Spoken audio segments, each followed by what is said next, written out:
answer later, because it is not in Honorable the question. Speaker, It is not in line of question. I am asking this question. Senator Chute, Allow me. Senator Chute, what you can do, if I'm to advise you, seek an appointment with the CS, take the matter to him, because he will have to ask his officers for the file. Honorable Speaker. You cannot expect him. No, we will not argue on this, Senator Chute. Please take a seat. We're going to take the next question. Senator Joe Nyutu. Thank you, Mr. Speaker. I refer to question number B and the response by the CS, Mr. Speaker. And this is about exorbitant interest rates and what the CS is doing to see to it that Kenyans are not exploited through these predatory lending practices, Mr. Speaker. So I wanted to ask the CS, whom Senator Kajwang has described as one of the reasons that he trusts this government, to tell us whether he thinks that the former situation that we had, where we had fixed bank lending rates, is something that we should revisit. Because, Mr. Speaker, this was, in my view, very progressive to borrowers. So does he think that we can go back to the situation where we had fixed bank lending rates? And if not, tell us why he thinks that we should not go back to that particular situation. Thank you, Mr. Speaker.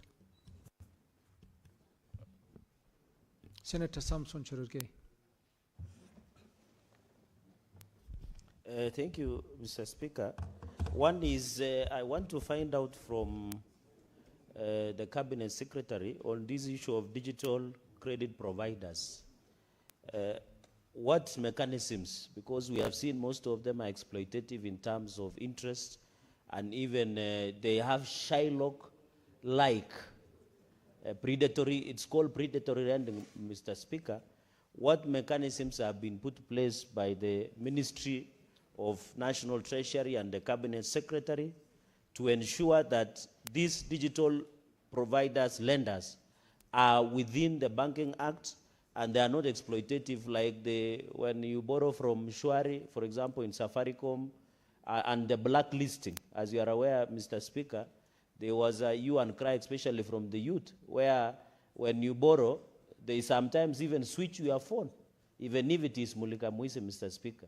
So we need what we call consumer protection in short, especially to the lenders in digital issues.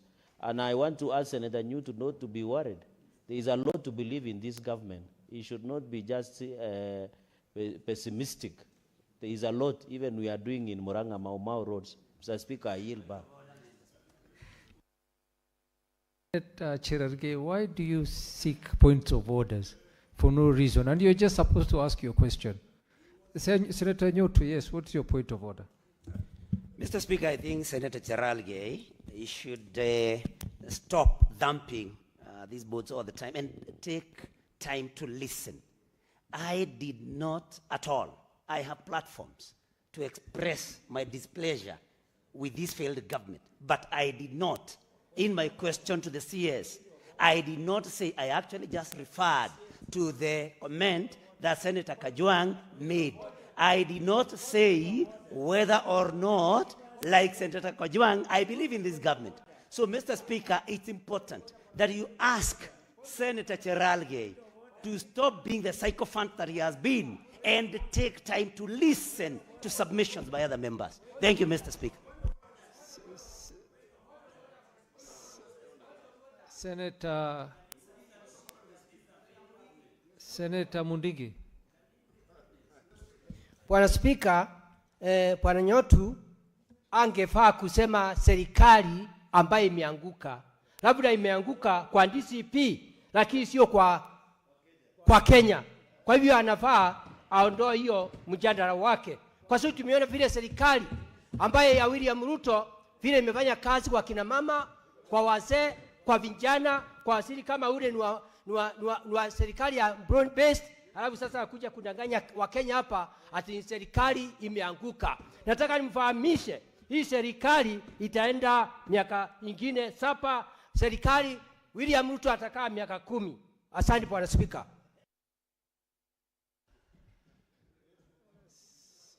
Senators, we need to proceed with the questions. Yes, Eddie. Sorry, yes, Senator Eddie. Mr. Speaker, mine is just, I think it's a point of order. But, Mr. Speaker, it's very difficult to get these ministers, the CSS, for us to be able to ask them questions in whichever platform. I know it might be easier to say, let Eddie Okech go to the minister's office. But I can tell you, Mr. Speaker, I have called a number of ministers, including the minister who is here, Minister John Mbadi, and you don't get them on phone. So when they come to this house, Mr. Speaker, just wait. I'm on a point of order. I'm on a point of order number 51C, which talks about the responses to questions by cabinet secretaries. That's where I was heading to. Mr. Speaker, if you read 51C7, it says, upon the issuance of a response or making of a statement under paragraph 1, which is basically answering the questions, the Speaker may, the word there is may, not shall, may allow the senator who asks the question to raise a maximum of 2 supplementary questions that relate to the question.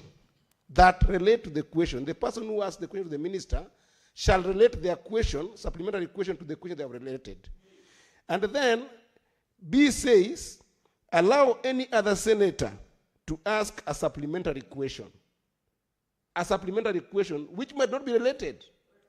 This is the sense of this point of order. If the intention was to make sure that the question here relates to the other question, it could have been provided in this provision, Mr. Speaker. I wanted to ask you, Mr. Speaker, allow us to ask this CSS any question that is supplementary to the best of what is affecting my people and what is affecting Kenyans. I wanted to request, Mr. Speaker, that and this is not to verify your ruling, Mr. Speaker, but I wish that Senator Chute, could be allowed to ask his questions, because it's difficult to get these ministers when you go to their offices, when you call them. So when they come here, this is the house of the people, just allow us to ask the questions, because here it says, it's not for the other senators. It's not may. It's not related to the question that was asked. It's for any supplementary question, Mr. Speaker. I just wanted to plead with you, Mr. Speaker, to allow us to ask those questions. Senator, thank you. I have heard you. Order, senators. Order, senators. Order, Senator Cherargei. He doesn't want your assistance. Senator Eddie, as you've clearly read the order paper, I mean the standing orders, you underlined even may. The Speaker may. And I have chosen not to allow those questions. So it is within my prerogative. And if you're itching to ask a question, why don't you file the questions on time so that you can ask it on the floor of the House? We have another cabinet secretary waiting, and we are spending too much time with the CS of Treasury. So we will proceed, senators. Senator Cherargei, you asked your question. So it's Senator Cheriot. Mr. Speaker, I don't envy you. It's very difficult to steer this house on track sometimes when the kind of interactions I've seen this morning. Mr. Speaker, I have a quick question to the Minister with regards to question 2 on these predatory lending practices by various business entities. One of the reasons why I celebrate you, Minister, is that you have really demystified this position of the Cabinet Secretary in charge of the National Treasury. You're the first minister to go in charge of finance, to go to Bunge la Mwananchi and engage citizens at the level which you're doing. I'd wish that you do it more. At your next visit, Mrs. Cabinet Secretary, please interact with our young men who ply the border business, and you will appreciate this problem, how much of a menace it is to them. That there are people who give them motorbikes, and at the end of the paying period, they have paid almost triple the amount it will have cost them to acquire that particular motorbike. When you tie that to the question that was asked by your own senator, Senator Moses Kajwang, you appreciate that these companies are completely in violation of all existing laws of the land. So what is your State Department doing with particular focus on the border sector, Minister, and the loan sharks that exist in that particular space that are exploiting our young people who slave for them? By the time they finish paying for the loan of the motorbike actually is completely worn out and there's nothing else they can do for it, and they haven't made anything of substance to them. Can we curb this menace, Mr. Minister? I thank you. Senator Enoch Wambua.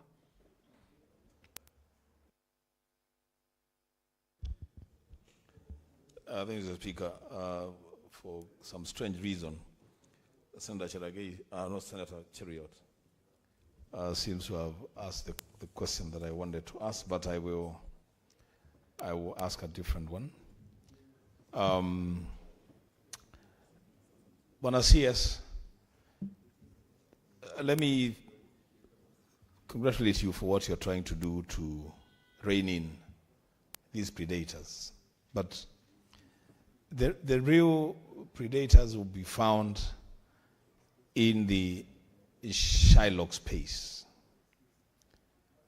People who are really preying on the desperation of Kenyans, especially young Kenyans, for quick money, but the repayment is as painful as pain can get. What would your ministry, department, do to ensure that you clean up that mess about the Shylocks? They are really, really exploiting young people. They are really, really bringing a lot of pain in households. I know quite a number of families that have actually been broken because of the activities of Shylocks. What are you doing about that space? I thank you. Senator Manzo. A very brief one, Mr. Speaker, on the same.